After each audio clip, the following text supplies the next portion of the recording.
تفنگ‌های مختلفی دارن. فهم که بعد که تک تیر اندازه است. ببین موبی هست اینجا روش تست کنم. A few moments later. یه هول چه قشنگ می‌بینم اینجا.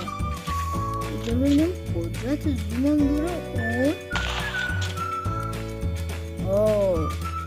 عجب تفنگی. تفنگ بعدی که شبیه کلت هست میخوام روی این توک.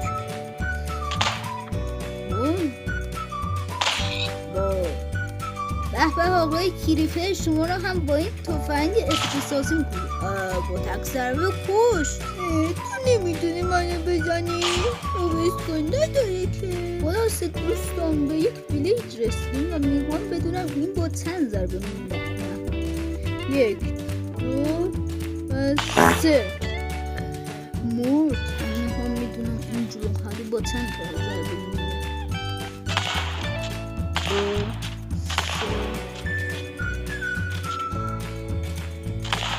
2 3 پشمان با 4 تا ضربه مرد. بابا این پشماش ریخته. واسه این مود قشنگیه. اگر این ویدیو 30 تا لایک بگیره تو ویدیو بعدی آموزششو میذارم.